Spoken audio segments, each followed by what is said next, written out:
Good afternoon, my distinguished colleagues, Mr. Senate President, the Vice Chairman of the committee, Senator Erwin Tulfo.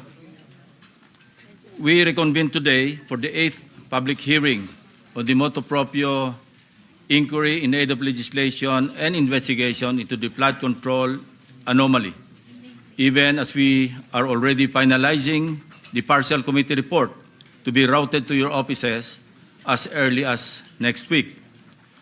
Contrary to the lies and obfuscations that naysayers are trying to spread around, your Blue Ribbon Committee has accomplished so much since the flood control scandal broke wide open in the middle of last year.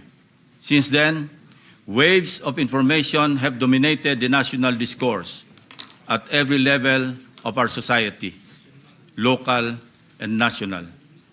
Lest we be drowned out by the rising tide of noise here and there, allow me to run down how much ground we've covered in the course of the committee's 7 public hearings.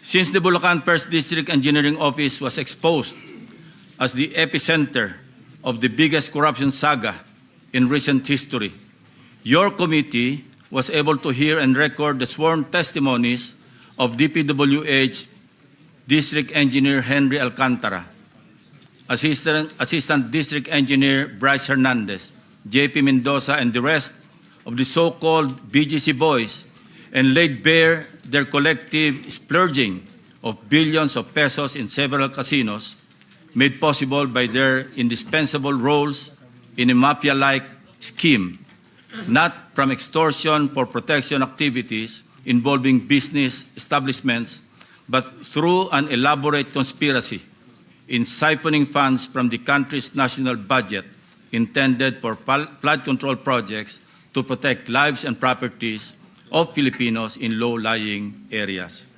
Then, there was former DPWH Undersecretary Roberto Bernardo.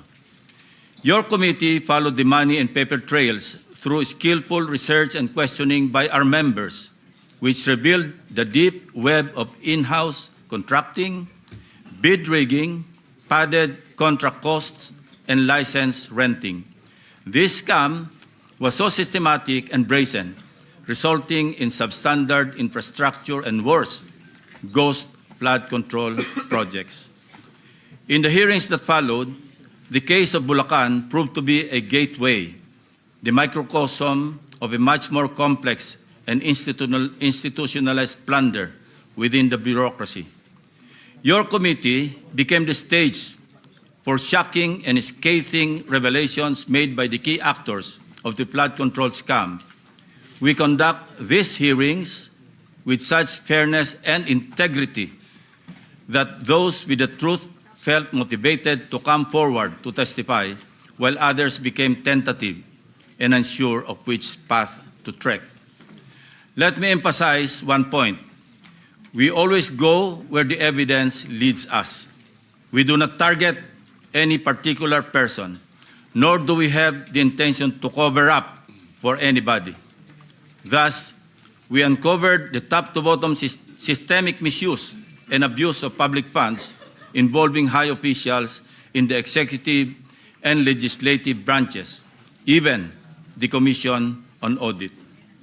Sa kasalukuyan as I speak, may mga nakasakdal na sa Sandigan Bayan at sa mga regular na korte ng bansa, at marami pa ang sumasailalim sa preliminary investigations ng Ombudsman at Department of Justice, mga contractors at matataas na opisyal ng ehekutiba at lehislatura at iba pang sangay ng pamahalaan.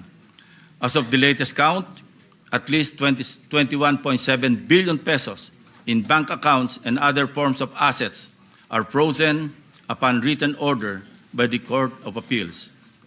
May mga sumasailalim na rin sa Witness Protection Program ng DOJ upang tumulong palakasin ang mga ebidensya habang nangangako na magre-restitute ng napagkasunduang halaga sa ilalim ng mga pinirmahang Memorandum of Agreement with the WPP tungo sa logical conclusion ng mga klasong plunder, malversation of public funds through falsification, violations of anti-graft laws at iba pang krimen. We laid out how this deeply rooted scheme operates with systemic precision. It involves a network of actors, namely the contractors group, who collude amongst themselves to rig public biddings and monopolize flood control projects, key DPWH coordinators who manage project allocations and orchestrate the collection and delivery of kickbacks, and intermediaries, agents, or bagmen who receive these illicit funds allegedly in behalf of their principals.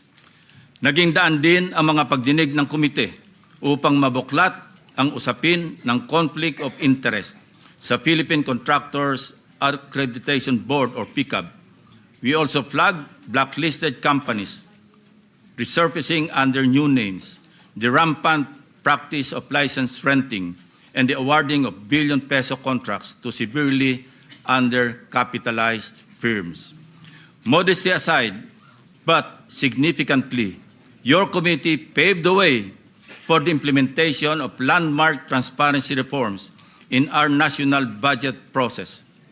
These include our transition to live-streamed and open BICAM that detailed budget amendments, insertions, if you like, that are now traceable to their proponents.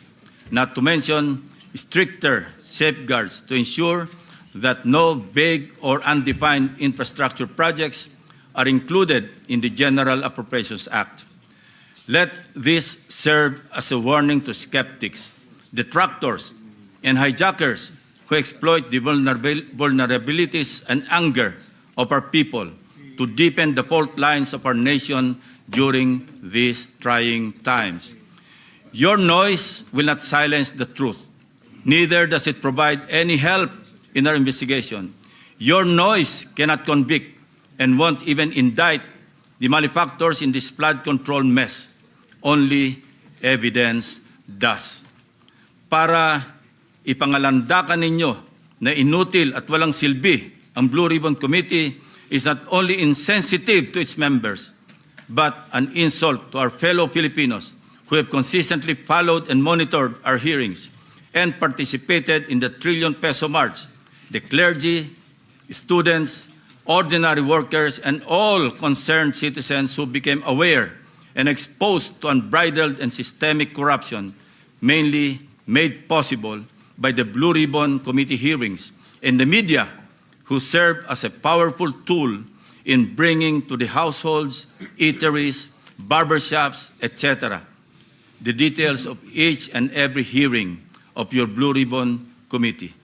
With all that being said, as the chairman of this committee, I say to you, shut the F up. Let us now resume our hearings.